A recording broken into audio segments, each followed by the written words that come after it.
live.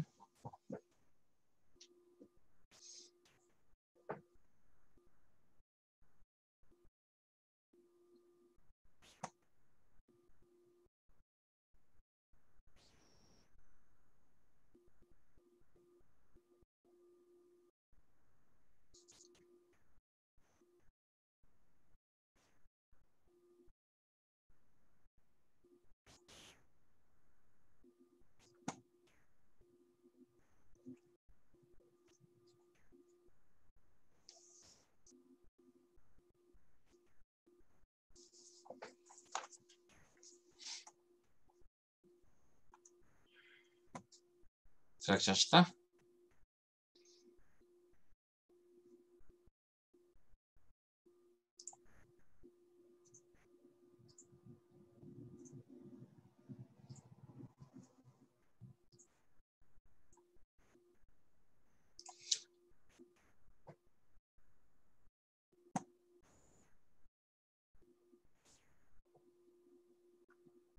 Já está.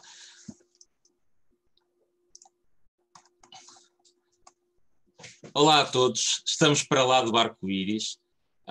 Espero que me estejam a ouvir. Isto é a primeira vez que nós estamos a fazer com este formato. Já tínhamos saudades de estar aqui. Este modelo é um modelo diferente com que regressamos, sem estar em estúdio, a partir de casa, diretos de 30 minutos.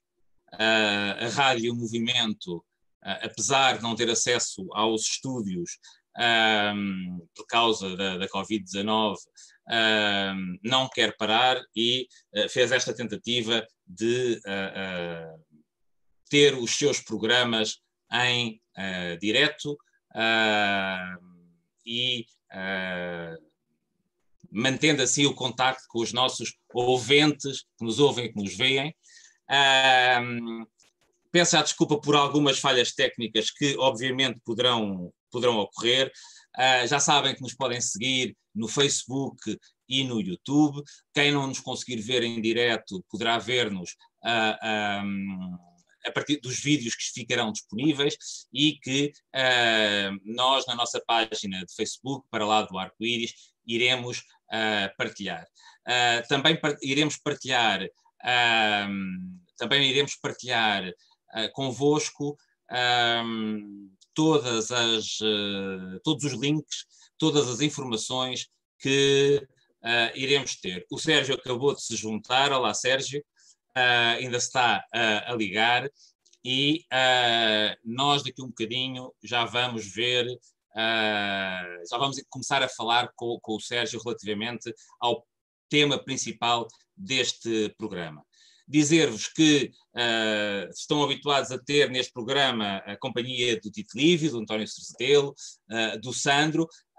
Não estão presencialmente connosco, mas estarão em coração. Também gostava de agradecer às pessoas que ultimamente eram nossos convidados e não puderam estar presentes. Tínhamos a Rita Cardoso, que viria falar sobre a sexualidade, a Alexandra Santos, que vinha falar do Clube SAF, que também vinha falar sobre a imune e a interseccionalidade, o Célio sobre a homossexualidade na alta competição, a Mariana Guerra sobre poliamor. Enfim, esperamos poder retomar todos estes temas noutras alturas, e peço, aliás, que deixem as vossas sugestões no nosso e-mail, pldarcoiris@gmail.com, sobre temas que queiram ver apresentados e discutidos. Nós hoje vamos falar sobre o efeito da Covid-19 e sobre a pandemia na comunidade LGBTQI+. Tal como nós descrevemos no nosso programa Para lá do Arco-Íris, que é habitualmente belo e colorido, também há histórias e problemas que são menos alegres e mais cinzentas. E é disso que hoje vamos falar. Já sabem também que uma das formas que podem apoiar todas as IPSS que estão no campo a ajudar, e não só a OPOS, é através da consignação de 0,5% do IRS na vossa declaração de IRS. E antes de passar ao tema de hoje, e que é tão urgente, tentar só responder a uma questão que muita gente me colocou quando soube que nós íamos retomar as emissões, que tem a ver com se há ou não cuidados especiais para as pessoas que vivem com HIV relativamente à Covid-19. Eu vou colocar também na nossa página de Facebook todos os links dos documentos, mas de uma forma muito geral, tanto a ONU-SIDA, como a Organização Mundial de Saúde, como o Centro de Prevenção e Controlo de Doenças, são unânimes em dizer o seguinte: para as pessoas que estão a fazer tratamento antirretroviral, que tem uma carga viral indetectável, as pessoas não têm um risco acrescido ou seja, não são um grupo de risco. Serão as pessoas que vivem com HIV e que não têm esses valores, ou porque têm uma contagem baixa de CD4, ou porque têm uma carga viral muito elevada, ou porque tiveram recentemente uma infecção oportunista. Claro que uma pessoa idosa que viva com HIV é um grupo de risco não por viver com HIV, mas por ser uma pessoa idosa e ter as mesmas condições. Claro que também convém que tomem as mesmas medidas de desinfecção das mãos, de distanciamento social, enfim, aquilo que se aplica a toda a gente. Há um folheto da ONU-SIDA muito interessante para as pessoas que vivem com HIV e que eu vou disponibilizar também na página do programa. Bom, vamos então à questão principal.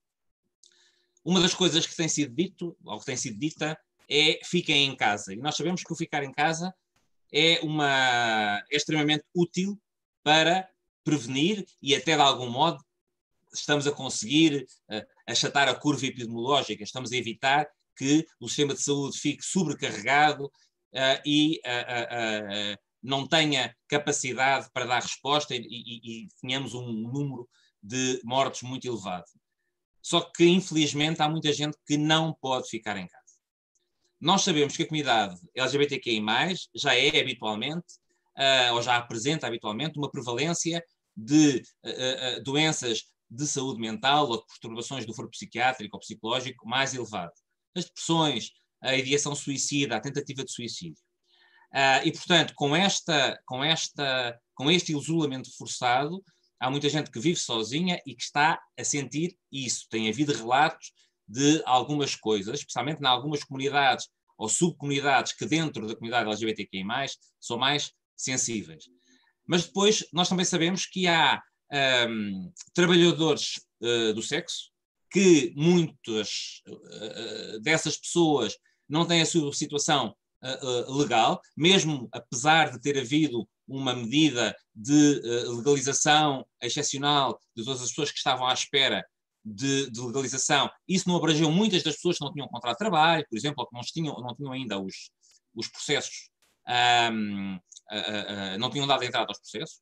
Isso fez com que, neste momento, haja imensa gente que não pode dirigir-se aos serviços porque está ilegal, que não tem casa, mas também há outras situações. Há situações de pessoas que viviam ainda dentro do armário para a família e que são forçadas a estar na família neste momento, que estão a ser alvo de violência doméstica, ou que estão a ser expulsos, ou expulsas, essas pessoas expulsas de casa, e há imensos relatos, tanto de pessoas lésbicas como de pessoas trans. Há uma pessoa que está agora connosco e que, felizmente para nós, tem estado a fazer a ponte e a identificar algumas comunidades que são comunidades de risco neste momento. Desculpem, há outro pormenor que é a parte da medicação. Há gente com doença crónica que não tem a ver com a Covid, são doenças crónicas, mas que neste momento não têm dinheiro para pagar os seus próprios medicamentos. E, portanto, eu vou passar ao Sérgio Vitorino, agradecer-lhe por estar aqui connosco e vamos tentar perceber, Sérgio, fazeres um bocadinho o retrato daquilo que está a passar e da avalanche de pedidos que tens estado a receber. Olá, Hélder, como estás? Olá, Sérgio. Bom ver-te. Realmente tem estado a haver um número de situações muito dispar e muito difícil uma torrente muito difícil de lidar, porque estão relativamente poucas pessoas a fazer atendimento direto a estas situações nas várias temáticas, não é? Eu tenho estado, em particular, a fazer atendimentos a pessoas LGBTI e a pessoas, estou a falar assim dos grupos maioritários do atendimento que eu faço, não é? Eu tenho estado com o movimento das trabalhadoras do sexo a fazer também atendimentos por aí, portanto, a ter contacto com algumas pessoas indocumentadas, algumas das situações que referiste. Confirmo os vários exemplos que deste. Estamos com situações de expulsão de casa, de violência doméstica, nem sempre no seio da família, por exemplo, pessoas LGBT que estão a sofrer situações de agressividade e fobia da parte de co-colegas de casa, porque deixaram de ter capacidade para partilhar as despesas e, portanto, são pressionadas muitas vezes em situações informais onde não há nem contrato, nem testemunhas, nem contas em nome das pessoas, são forçadas a sair das casas. Está a haver um problema, mas eu queria já agora começar por dizer uma coisa geral. É muito difícil neste momento fazer o retrato que me pediste, Helder. Eu penso que ninguém em nenhuma área dos movimentos sociais ou das temáticas dos movimentos sociais neste momento tem realmente noção da dimensão está a passar. O que nós podemos é ir acrescentando elementos a este retrato, não é? Então, realmente há situações de despejo, há situações de violência doméstica em Catadupa, há muitas pessoas que estão sem acesso a medicamentos vitais para doenças que são de alto risco para a Covid-19 por insuficiência económica. É um dos trabalhos que vários movimentos em coordenação com as entidades da saúde, com as associações de doentes crónicos, com as associações dos farmacêuticos, com as próprias farmacêuticas, se está a tentar contornar, conseguindo os medicamentos que faltam às pessoas e conseguindo maneiras desburocratizadas de as pessoas poderem aceder gratuitamente a esses medicamentos, porque são pessoas que sem eles, por exemplo, asma crónica, diabetes, que ficam completamente indefesas face ao vírus, e por outro lado, há um problema de que não é só medicamentos, as pessoas estão com dificuldade em aceder a cuidados de saúde que não sejam Covid. Ou seja, neste momento, ir para as urgências de um hospital, as pessoas devem ir na mesma, atenção. Se estão a precisar de cuidados urgentes, devem ligar para a Saúde 24 e devem ir à mesma. Mas está muito difícil ser atendido num hospital, mesmo quando se tem situações graves. Se não são Covid, não é assim tão evidente que a pessoa consiga ser atendida em tempo útil. E eu tenho tido situações dessas, portanto, ter do outro lado do telefone pessoas que estão com muitas dores e com situações de saúde que precisam de ser diagnosticadas e verificadas de imediato, em alguns casos, e que não estão a conseguir aceder a um médico. Por vezes, o risco não está só nas doenças crónicas. Vou dar um exemplo que tem muito a ver com a comunidade LGBT, mas neste caso com a população TI. Associações TI como a Transmissão e outras têm alertado para a questão das hormonas. Vou só dar um exemplo, mas há outras situações. Pessoas que estão a fazer tratamento hormonal há muitos anos, em determinados contextos em que tiveram cirurgia. Há muitos casos, de facto, diferentes. E que estão a fazer hormonas há muito tempo, se interrompem de repente, sobretudo se são pessoas trans, mais idosas, já com patologias associadas, não era patologias que eu queria dizer, já com, sim, com patologias associadas à idade, correm um risco imenso de paragem cardíaca por interrupção do tratamento, o que não é muito diferente de outras situações que eu tenho encontrado, por exemplo, crianças com esquizofrenia que de repente deixaram de ter acesso à medicação psiquiátrica, o que é gravíssimo, porque podem entrar em regressão a qualquer momento. Penso que são dois bons exemplos de doenças que não são um grupo de risco para a Covid-19, que não estão classificadas como tal, mas em que é um risco de vida deixar as pessoas sem medicação. E neste momento há muitos casos, todo o tipo de pessoas, mas nós, pelo nosso atendimento, estamos a encontrá-los entre pessoas LGBT, entre pessoas migrantes, entre pessoas indocumentadas também, com as dificuldades ligadas a isso, e finalmente entre trabalhadores de sexo, Também estou certo que noutras populações desfavorecidas, como a comunidade cigana, estão a acontecer muitas situações destas de falta de medicação. E isso era uma das questões que eu tinha a colocar, porque acho que podemos, aliás, tu fizeste isto, identificar aqui 4 grandes grupos. Os migrantes e refugiados, que estejam regularizados ou não, os trabalhadores do sexo, pessoas da comunidade LGBTQI+, e também as comunidades ciganas. Aliás, o Público publicou ontem uma reportagem sobre a comunidade cigana de Moura, mas há imensas comunidades ciganas. Eu acho que nesta fase, nós que somos minoria, temos que olhar para as outras minorias também. Há uma série de acampamentos ciganos neste momento que não têm água, portanto não podem ter sequer acesso ao mínimo de higiene que seria desejável nesta fase. E, portanto, quando numa comunidade o vírus entra, dificilmente não contamina uma grande quantidade de pessoas. Relativamente às outras questões, tu levantaste isso outro dia numa mensagem para grupos, que é o facto de, mesmo nos centros de acolhimento, haver habitualmente um ambiente que é demasiado machista, patriarcal, e que é muito homofóbico, principalmente é muito transfóbico. Nós temos que perceber que há pessoas trans em pré-transição, em iniciar a transição, e que são alvo de uma fobia incrível também. Queres descrever alguns casos? Eu sei que há alguns casos que te marcaram mais, não por serem únicos, porque são centenas e centenas, mas porque podem mostrar a dificuldade, por exemplo, daquele casal que tu falaste, que não pode estar junto, não é? Eu sobre os centros de acolhimento não sei tanto. Sei que esse casal, por exemplo, recusou a solução de alojamento que lhe foi proposta pela Câmara de Almada, que era realmente separar o casal, e que era uma proposta inaceitável. Uma das pessoas tem uma doença de alto risco para a Covid-19, mas a outra pessoa também está em condições de saúde extremamente degradadas e não pode ir para um centro de acolhimento tipo Camarata em quaisquer condições. Há um problema que eu não referi ainda, que é, em muitos municípios, pelo menos, não vou dizer muitos, mas alguns certamente, eu posso mencionar alguns desses municípios. Em alguns municípios da Grande Lisboa, isto não está a acontecer em Lisboa, Lisboa está a dar resposta, mas fora de Lisboa, por exemplo, nos municípios da Margem Sul, em alguns municípios das linhas de Cascais e de Sintra, alguns municípios já não estão a conseguir dar resposta em termos de alojamento ou em termos de alimentação. E isto inclui os bancos alimentares. Quando eu digo não conseguem dar resposta, não quer dizer que não estejam a dar resposta a imensa gente. Estão. Eu tenho ideia que as ONGs, as câmaras municipais, etc., as instituições da Igreja duplicaram ou triplicaram a sua capacidade de oferta perante a avalanche, que elas também estão a sofrer. A questão é que não chega.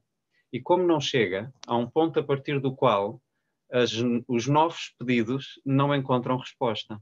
E, portanto, uma das coisas que está a acontecer é que parte das pessoas que na margem sul não estão a encontrar respostas de alojamento estão a ir para Lisboa e, felizmente, em Lisboa ainda se está a conseguir acolher novos pedidos, tanto quanto sei, tanto que tenho tentado enviar alguns casos para serem solucionados em Lisboa e não nos locais onde as pessoas estão, que são realmente municípios suburbanos.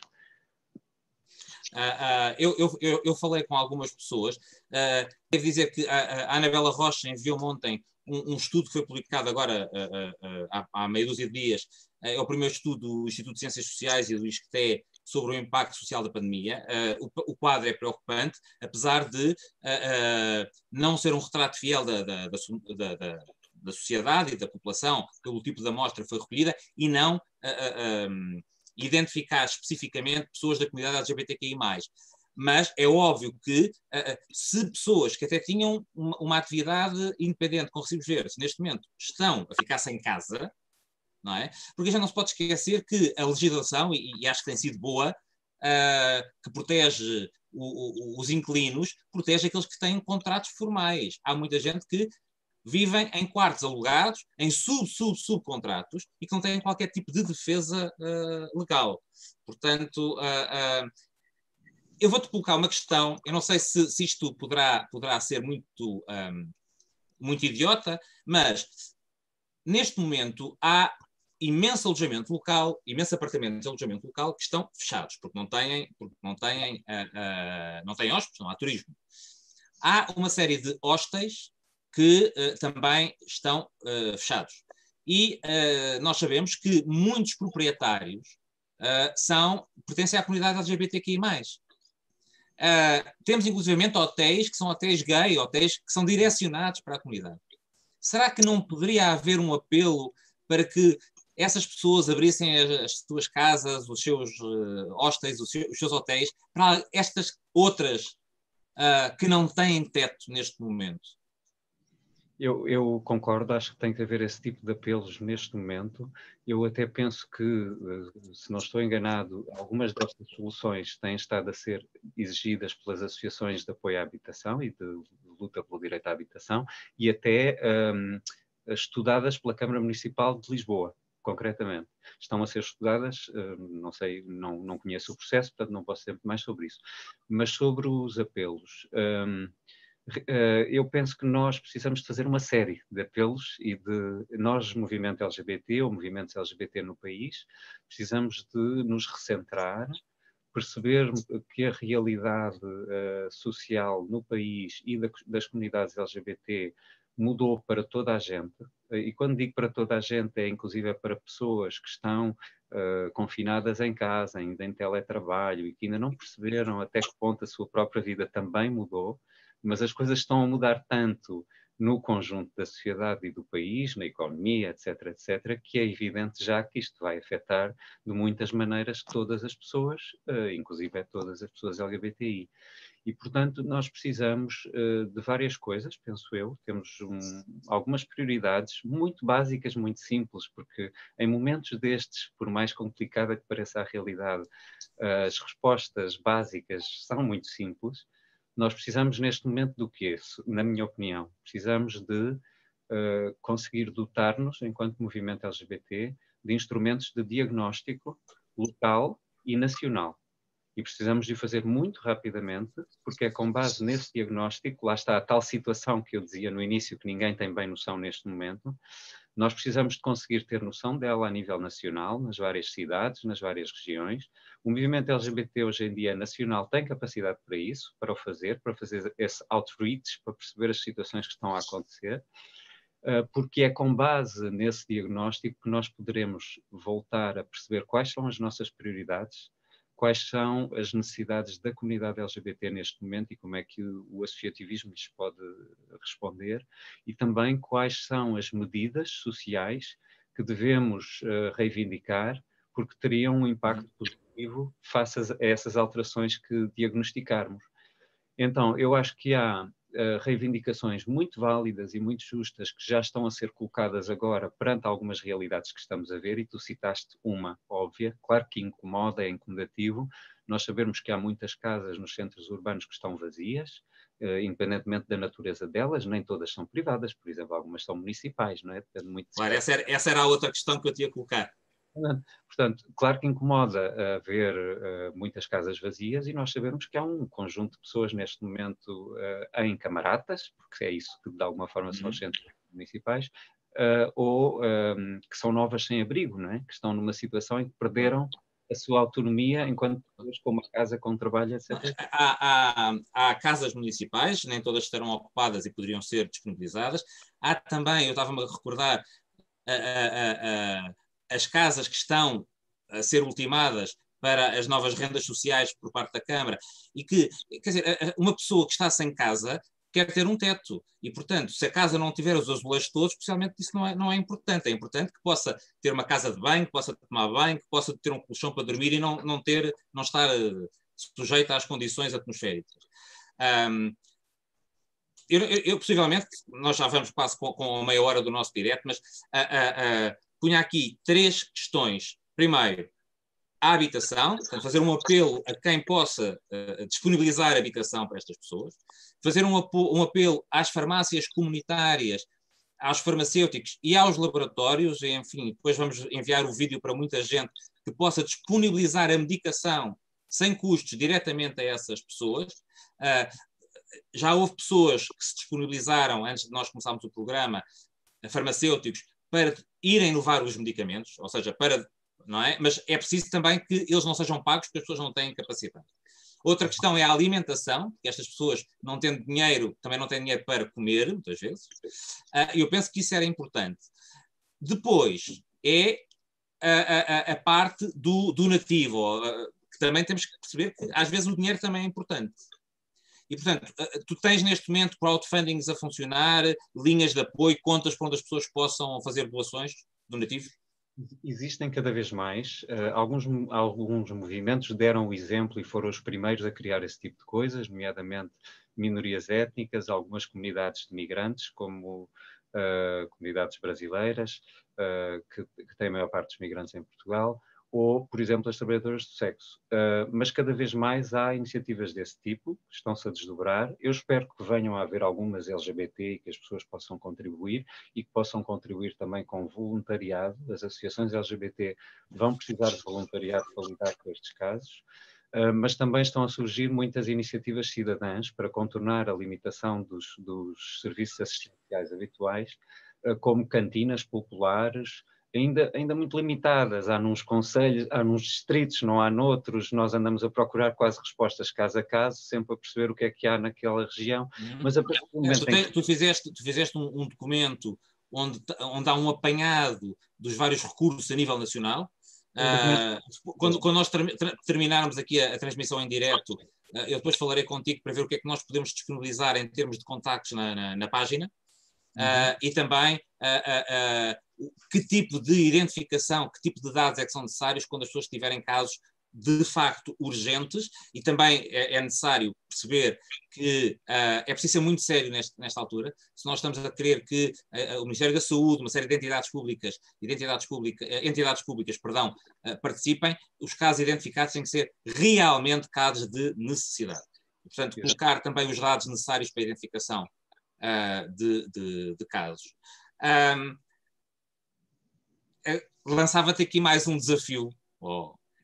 Qual é que tu achas que neste momento, uma vez que a maior parte das marchas, principalmente a Marcha do Orgulho de Lisboa, está em análise, porque possivelmente não se poderá realizar e não foi tomada uma decisão, mas neste momento, até por uma questão de responsabilidade perante a saúde pública, o que é que tu achas que os coletivos que organizam as marchas podem fazer neste momento por isto? Porque isto é urgente, não é? É urgente marchar contra isto também, não é?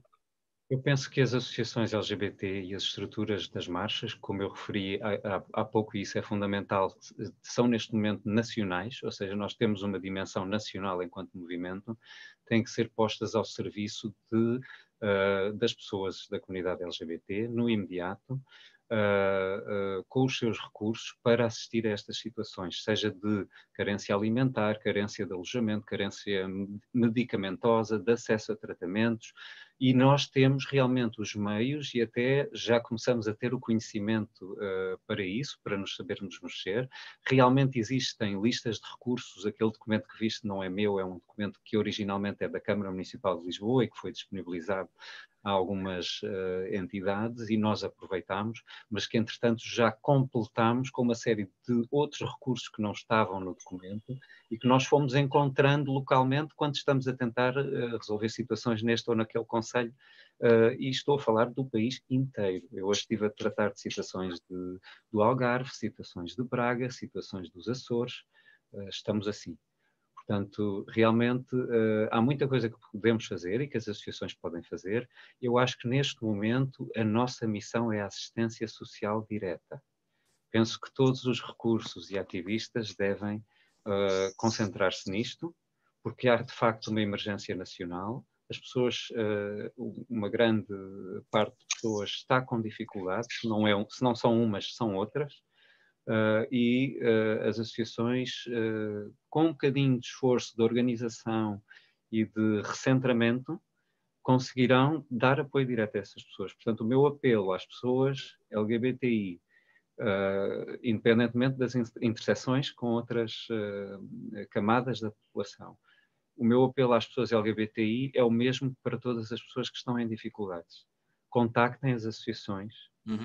Contactem as associações com as vossas necessidades, sejam estas dificuldades alimentares, de alojamento, de acesso a medicamentos ou outras, de violência doméstica ou outras, as associações querem saber, precisam de saber, sem saber não conseguem intervir. E são as próprias, é o próprio fluxo de informação sobre essas situações a chegar às associações que faz com que as respostas se comecem a moldar de uma forma eficaz. Portanto, é absolutamente necessário que as pessoas venham ter com as associações, com as redes das marchas, e percebam que neste momento, como tu, Helder, outro dia disseste, e eu achei genial, continuamos a marchar, mas neste momento continuamos a marchar não só em modo de marcha, mas em modo vamos ajudar as pessoas que fazem a marcha. Sim, é isso.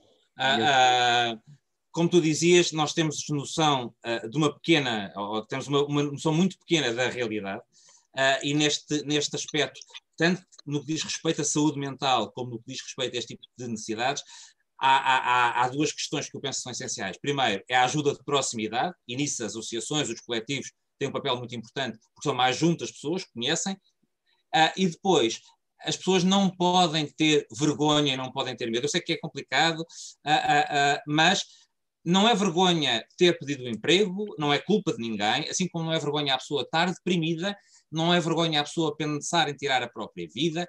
Agora, tem é que falar sobre isso. E isso é extremamente importante. Eu peço desculpa a todos e a todas por não estar a conseguir responder aos comentários, mas a internet está lenta e vocês depois podem ver o vídeo no YouTube ou no Facebook, comentar, mandar os comentários. O repto que eu vos lanço é: todos conhecemos alguém que conhece alguém, numa farmacêutica, num supermercado, numa cadeia de abastecimento, enfim, e juntos podemos com certeza construir aqui uma corrente para ajudar as pessoas, que poderemos ser nós. Nesta fase, qualquer um de nós está sujeito a poder ficar sem um teto, a poder ficar sem medicamentos. E por isso, nós vemos para a semana, já sabem, se houver, é isto que nós vamos fazer agora no Para Lá do Arco-Íris durante estas fases. Vamos deixar a música, vamos deixar coisas mais engraçadas, mas vamos tentar resolver problemas. Sérgio, muito obrigado por todo o trabalho que estás a desenvolver e por ter estado aqui. Vai descansar, precisas. Obrigado. E a gente vai falar. A vocês todos, um beijo enorme e fiquem para lá do Arco-Íris. Adeus.